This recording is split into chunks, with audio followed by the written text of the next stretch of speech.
Thank you, Madam Deputy President. I also rise to pay tribute to Sir Nicholas Shehadie, AC OBE. Sir Nicholas contributed greatly to our state in all his endeavours, especially as a player and captain of the Wallabies, and also as Lord Mayor of Sydney. I did not know Sir Nicholas, and I know that others will make more personal contributions to this motion. However, I want to place on the record my condolences to a great man. I want to echo the sentiments of the Premier, who said that Sir Nicholas contributed so much to New South Wales across public life, sport, media and the community, and will be deeply missed. Above all else, Sir Nicholas was an inspiring, caring and compassionate person, and was held in such high affection by so many across the state and nation. Sir Nicholas made an outstanding contribution to rugby union in Australia, and as a player and a captain. He played more than 100 matches for Australia, including tours of Great Britain, South Africa and New Zealand. The Wallabies Hall of Fame notes that while he predominantly played at lock for the first half of his Test career, he soon moved to the front row where he excelled in both the loose head and tight head positions. He was a strong and physical scrummager whose high work rate was an inspiration to his teammates.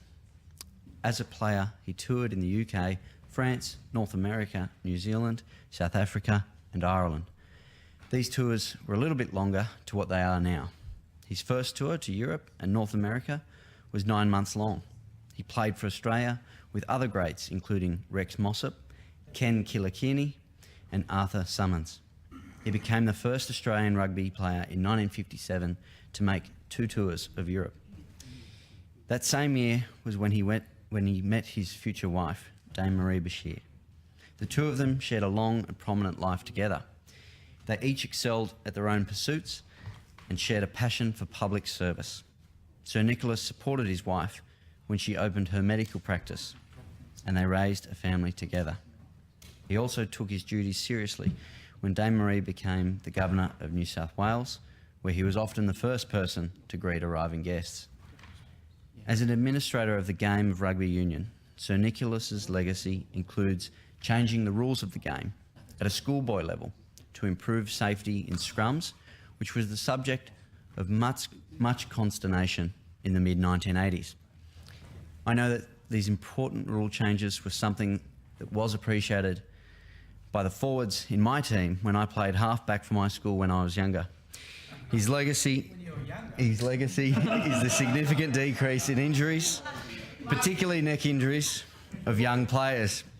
He was also a driving force behind the Rugby World Cup and was joint chairman for the inaugural 1987 competition held in Australia and New Zealand. I was listening to some tributes of Sir Nicholas this week, and one that stood out from others was Gordon Bray, the rugby union commentator, who said that a memory of his was that when Sir Nicholas was the tour manager in 1981, he was the one who carried the team bags from the bus to hotel. It was not beneath him to do that for the boys. It was fitting that he's memorialised at the SCG Walk of Honour, where not only did he play, but he was trustee for a number of years.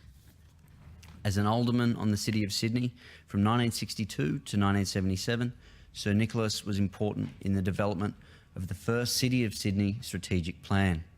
The plan envisioned closing Martin Place to traffic and turning it into a pedestrian plaza, as well as the restoration of the QVB. The Martin Place changes was something that seemed obvious now, but it was not so in the late 60s and early 70s.